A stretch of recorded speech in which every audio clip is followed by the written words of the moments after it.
abariko baradukurikirana baragiye atandukanye twizere ko bameze neza cyane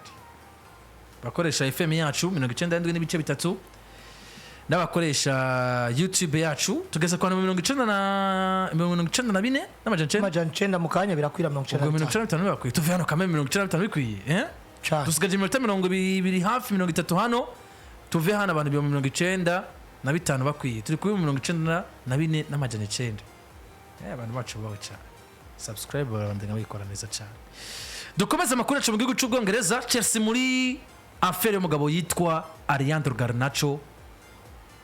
muvuga ngo yashishwe na equipe yitwa Manchester United Azat nyuma y'abandi bakinnyi bagiye batandukanye iyi equipe ya Chelsea ikirifuza hari umugabo yitwa Joel Hato we vyarangiye muri equipe ya bamukuye muri equipe ya Ajax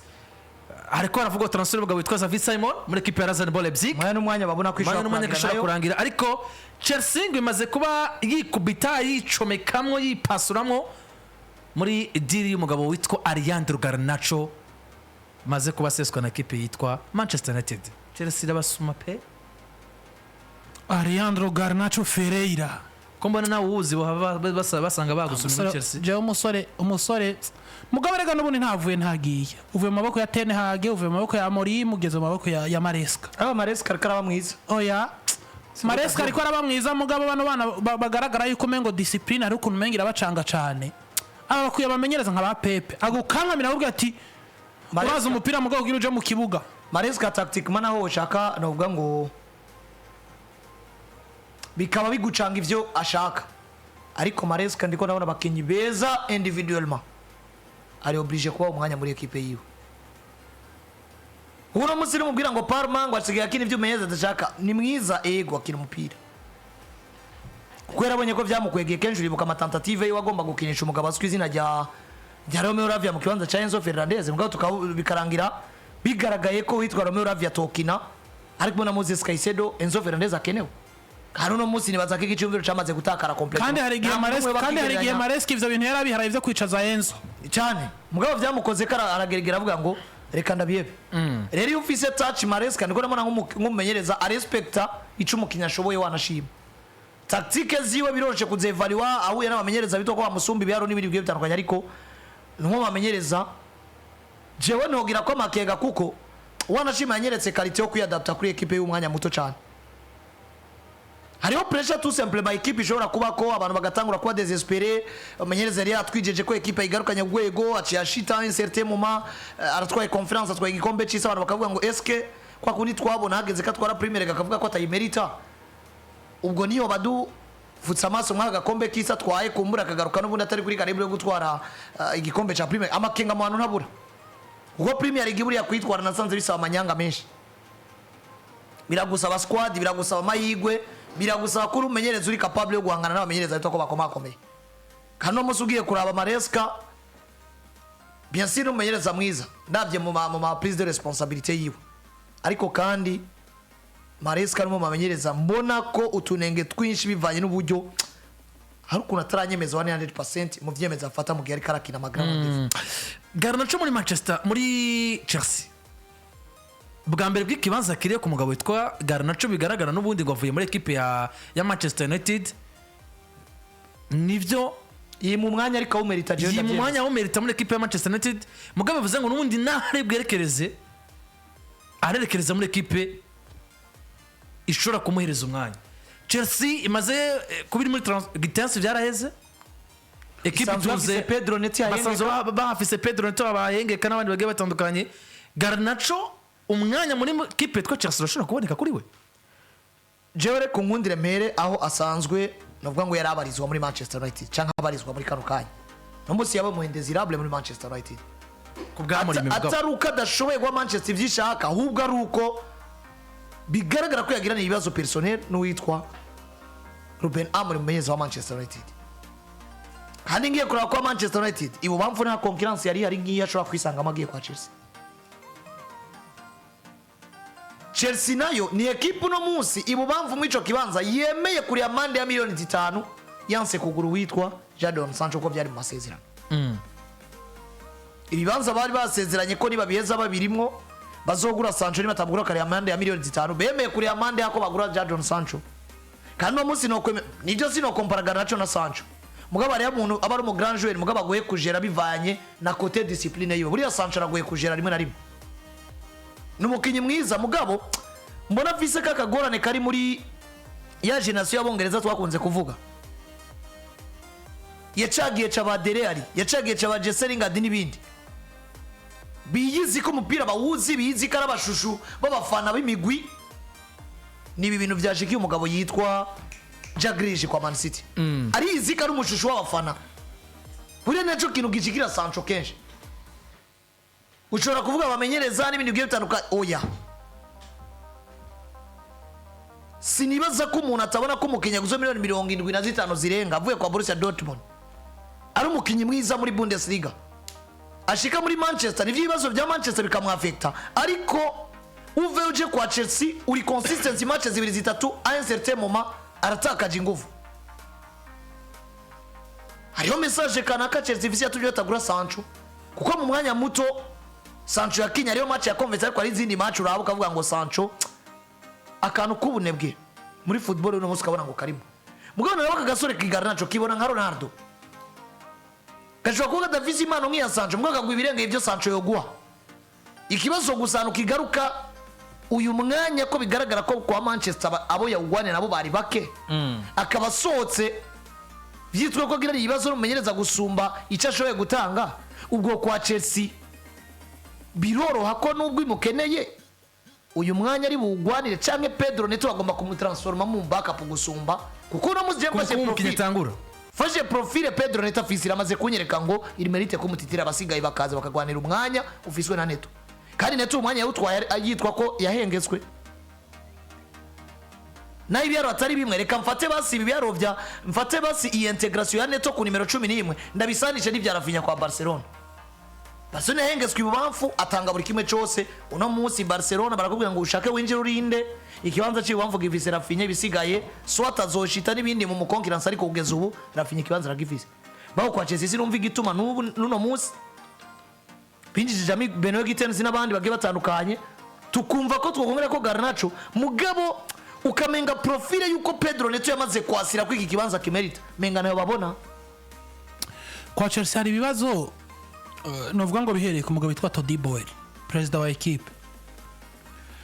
uno munsi bakoze recruitment novuga ngo zakajagari Benoit Gitenz bubamfu Alejandro Garnacho agomba kwinjirana w'ibubamfu Xavi Simons ashobora kwinjira nimero 10 Jore Rato yinjiye nk'umu axial banamukeka kuri gatatu Estevão Messinho ni nimero 10 nimero 7 yinjiye mu kibanza kirimo Kore Parma ukabona ngo none kuno kuntu bariko barabarunda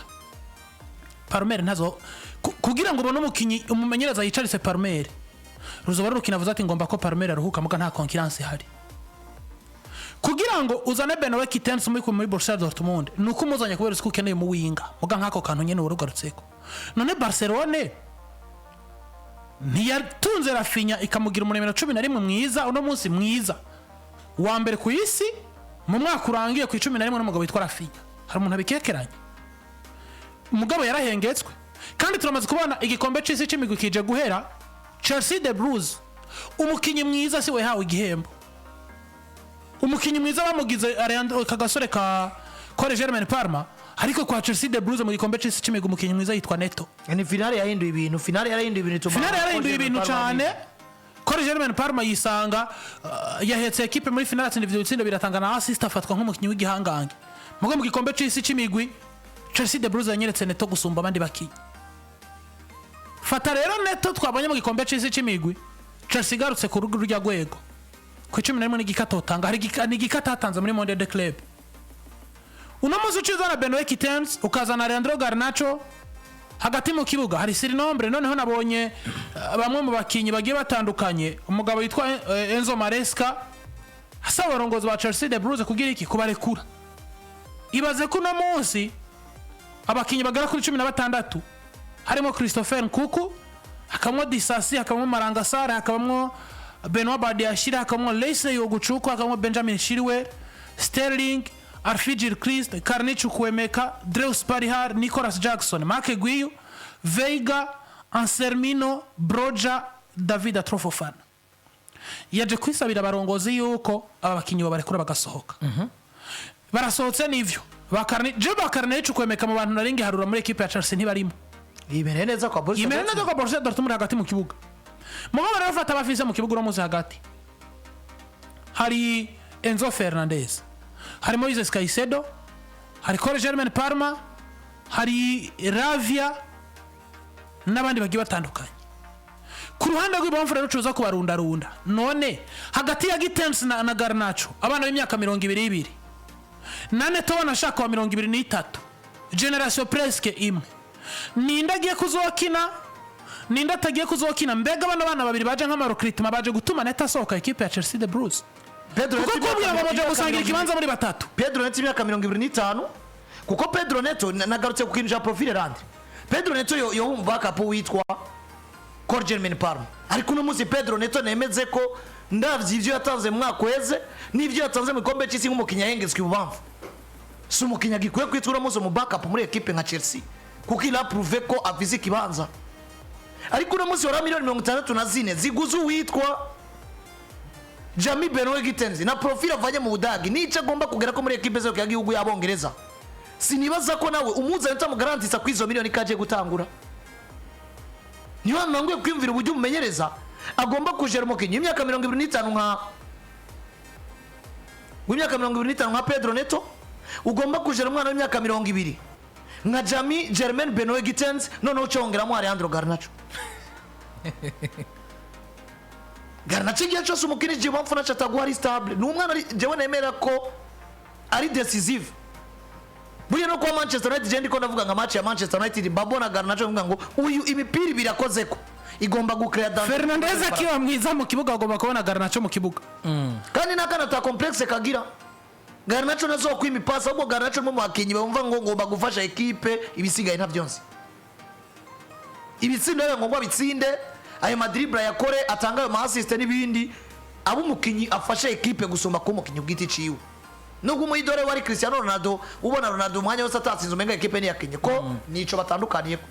attitude namone ko Manchester United n'umwana atsinde ni sawa celebre nka Ronaldo mugabe kiri imbere agaragara nk'umwana gufasha equipe gusumba kwikunda niba Chelsea yabaye hizi yuko muri viseur zayo bafise Garnacho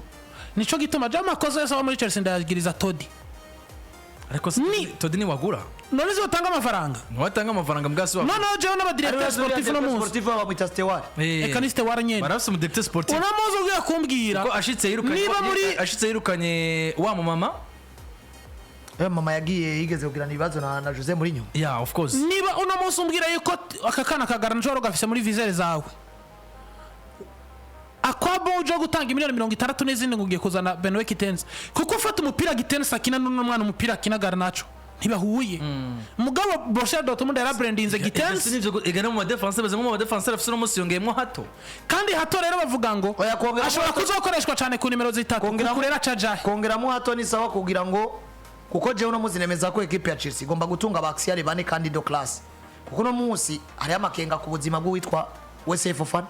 uno munsi Benoit Badiashile no witwa Axel Zazinba kimerita kwa muri effective ya Chelsea urabona office Veiga akagera Livecontroller Veiga nagomba gusohoka oyo tunze ba defense bakiri bato harimo se profile ko backup abandi batitirere none Arsenal tuzo urabona Charoba urabona Tessun ariko ko bataba urabona Livecontroller erega ufise Livecontroller ukagera Trevor Sharba egarantisa Sarchari haje urabona Disasi ugitunze kandi banashaka Verga urumva ugitunze uyu ninde uyu urumvanira Badiashile Adarabio Tosuna Adarabio yari mu defenseur mukuru cyane Tosuna Adarabio Renato Vega nagishaka no kugaruka kurondera umwanya kwa Chelsea ahubwo ariko arashaka ko Chelsea muri bera kigira muri equipe mu mwanya dufata bari stable babandi tuvuga ngo aba bari muri projet ya Chelsea barayishaka nabire bashaka kuko je no compte pas kuri Benoit Badiashile muri Chelsea yamareska dufate kubitwa ko bahari muri axe centrale kandi tubona ko equipe gikonta ko nuno mugabo azwi ku izina rya Trevor Charoba ni Livecontroller ni Tessun Adarabio abone bari disponible no munsi ko equipe konta ko ariko Wesley Fofana ntarava muri projet yagize kazo cy'ibere mbwa n'umukinyi mwiza ubona ko bagishaka kuba bogira gute bogerageza kurabe n'abantu bari hafi ya equipe ya Chelsea cyane barakwereka ngo equipe ya Chelsea turifuza ko ibifise ni buri duo yo muri defense irimo Livecontroller n'uwitwa Wesley Fofana. ariko mu myemerere yiwanje je muri projet za Chelsea sindamubonamo. Fofana akomeye na akomera ryari none kuva avuye muri uribuka kwa Resta yagize imvune hafi y'imyaka ibiri imvune nizamaho kuva shiga kwa Chelsea de Bruyne amaze kuvunika imyaka n'imyaka none muzi ubona bugihungabanya Clovis na Charoba. ibaza imvune za Reece James zingana gute erega Fofana ira 24 ans myaka 24 kuri Wesley Fofana haracari kare. Kuna musu ufashe Wesley Fofana ugafata n'uyu musore azwi ku izina rya Reece James nka Karoli. Reece James arakuze kuri Fofana kandi Reece James imvune zikoze agenda zihera. Ikibazo tout simplement nuko Wesley Fofana gira imvune ndende zituma unamukura no muri projet yawe. Gusumba uko Reece James ushaka kuvunika amezi abiri akagaruka inkino zitatacagira ukwezi akagaruka mugabo kabuzi ngo agarutse gutora forme naho Fofana nigenda mukundira. Namu bakinyi naho bagira imvune badateba gutora forme. Rero rimwe na rimwe izi equipe Manchester United, Chelsea, Manchester City ni equipe zisa amafaranga ku isoko ariko ryagiye ziratraversa ibihe bigoye hakagera igihe unatangura no kwiyumvira mbega amahera equipe sesa kigira ba indesirable benshi ubwo fair play financier niro birikira ndondera mwino migo twagiye turumva kenshi ko zageze ari amani. Nico kibazo naje ndiko niyumvira ko equipe twa Chelsea nivyo wayinjije muri Mondial de Club mugabo irasubira kuri amani buryo udirikiragura abakinyi bigaragara ngo